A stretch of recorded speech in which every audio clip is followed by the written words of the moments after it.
I just finished watching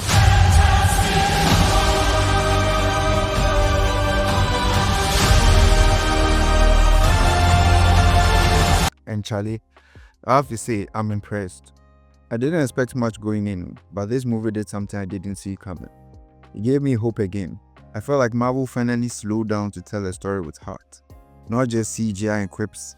It's got flaws here and there, but this could be the start of a reset, a return to what once was, and what once was what made them good. Let's get into it. The film kicks off with a short narration about how the Fantastic Four came to be. Space mission, cosmic rays, boom, superpowers. If you're already familiar with them, that quick recap works great. It's refreshing not having to go through their whole origin again for the millionth time. But I do wonder how newcomers felt about it. Like, would they be lost? Maybe. Anyway, fast forward to the present day. Well, presents us in 1964, and the team is pretty much royalty on Earth. Reed's pushing the boundaries of science, use diplomacy work through the Future Foundation, has literally led to world peace, and everyone's celebrating the announcement that Reed and Sue are expecting a child. But of course, peace doesn't last long in superhero stories or anywhere. Enter Silver Surfer. She comes to Earth like a cosmic warning sign telling everyone that Galactus is on his way, and he's here to devour the planet. The team tries to stop her, travels to another planet using faster than light travel, and witnesses firsthand what Galactus is actually capable of. Long story short, Galactus wants Reed and Sue's unborn son because he senses the baby has cosmic powers that could cure his irresistible hunger or his insatiable hunger. Naturally, they refuse. Things get crazy from there. They escape, betrayal, space chases, near deaths, and eventually, Sue gives birth to their son Franklin on their way back to Earth. While they are literally falling into a black hole, just another day at the office for the Fantastic Four. Back on Earth, things get messy. The public finds out about Galactus' offer, and people actually want a baby sacrifice to save the world. It's brutal, and this is where the movie really starts to shine emotionally. Let's not act like most of us wouldn't make the same choice they did. Think about it. If someone said the only way to save the entire world from destruction was to sacrifice just one person, many of us would agree to it. Especially if we don't know who that person is. The moment it's someone we do care about, that's when things get complicated. So, I don't think their decision was unrealistic at all. In fact, I feel it's even more far-fetched to imagine everyone saying no right from the start. But then again, this is a world where they actually achieve world peace. So who really knows what counts as realistic anymore? Anyway, those are just my 2 cents. Let's talk characters. I wasn't really sold on the cast from the beginning.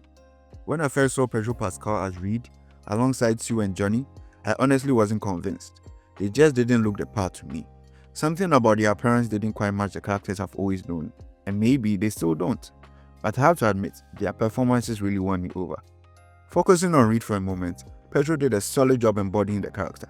He captured Reed's awkwardness in social situations and nailed the brilliant but emotionally clumsy persona we associate with Mr. Fantastic. He was the genius we expect, and he led the team quite well.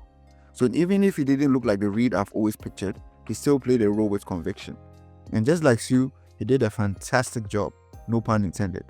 Reed was, Reed, the big brain of the group, always calculating, always trying to find the best solution, even if it's morally great.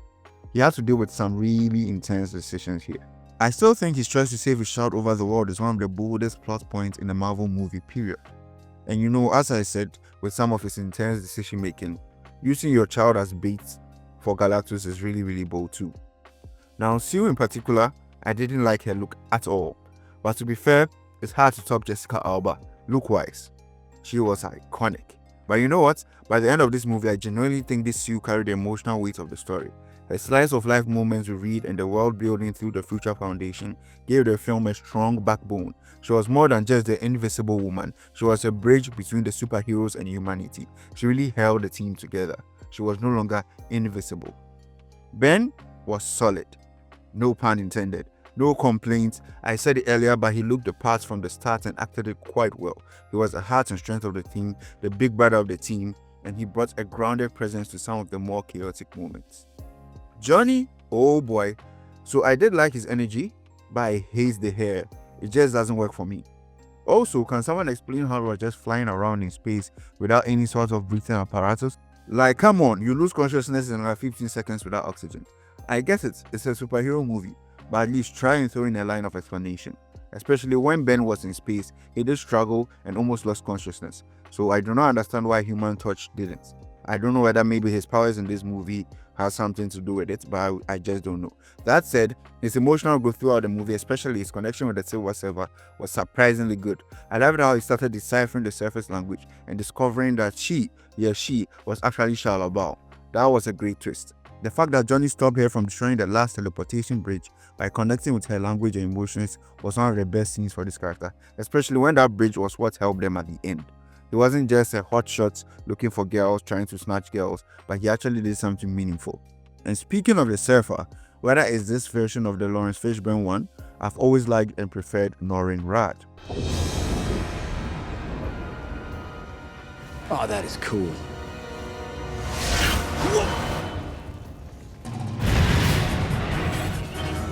There's a nobility and sadness to that Silver Surfer that really hits. He just has that aura, man. But I get why they used Shala. It was a bold move, but they made it work, especially creating a connection with Johnny makes so much sense. I herald Galactus. Now let's talk visuals. The action sequences were intense and pretty well done. Well, most of the time. But yeah, I won't lie, some of the CGI was a bit dodgy here and there, especially for a film that's supposed to be such a big deal for Marvel. I don't know if it's budget issues or post-production crunch, but it did definitely pull out a few of those scenes. That said, the soundtrack was phenomenal. It had a classic space age filled mix with emotional undertones. It elevated even the slower scenes and gave way to the final showdown. It was fantastic. And maybe it's just me, but when Reed proposed a wild teleportation bridge plan that everybody initially mocked, it gave SpongeBob flashbacks. Remember that scene where Patrick goes, "We should take Bikini Bottom and push it somewhere else." Yeah, Reed basically said that and everyone clowned him at first. The irony, Patrick's the dumbest character on that show. Reed's the smartest on the planet, and yet somehow, both their insane relocation plans ended up saving the day. The contrast is hilarious, poetic, and honestly kind of beautiful. I do not know whether it was intended or just coincidence. One thing I truly appreciate was the inclusion of the slice of life moments, seeing the Fantastic Four just live as a family, as icons, as people was just refreshing. Marvel's most beloved family felt, well, human. That's something that's often lost in superhero movies these days. The protest scenes, the diplomatic tension, Sue interacting with the angry public, even re-talking through his guilt, it all grounded them beautifully. And I like how the movie handled sacrifice. It wasn't just big fight equals save day, it was painful, complicated, and human. Sue's sacrifice to push Galactus through the portal was heartbreaking, and then Franklin reviving her. Look, I usually don't like the resurrection plot devices, but I'll let this one slide. It hit the right emotional notes, and also, Franklin is that cracked and pretty much can do anything you want to do. Now, was it perfect? No. Some plot points were very alternate universe level optimistic, like rallying every single country on Earth to build teleportation bridges. Charlie, that one was hard to believe. We can't even agree on climate change and suddenly world peace plus cooperation? Charlie, what can we do with nonsense? And also, why does Pedro Pascal have to be in everything? This man has been in Last of Us, Game of Thrones, The Mandalorian. Can't we catch a break? Don't get me wrong, he's talented, but Charlie, give us some space. But overall, yeah, it's a good movie, better than I expected. I'd give it a solid 8, maybe an 8.5 on a good day. Now I do wonder, is it just a one-off, like No Way Home, Guardians of the Galaxy Volume 3, Deadpool and Wolverine? I'm talking about post-Infinity War. You know, the handful of movies that didn't totally disappoint after Infinity War. Or could this be actually the beginning of something more? Maybe, just maybe, Marvel is trying to reset things a bit. Sure, they can't completely wipe the slate clean because of all the storylines they've already built, but maybe they're trying to end what they started in a good way, wrap it up properly and go back to what made them great. Hopefully, this is not just a one-off, but a return to what once was, and what once was what made them good. That's it from me. Let me know what you thought of the movie down in the comments. Like, subscribe, and all that good stuff. And until next time, stay sensational.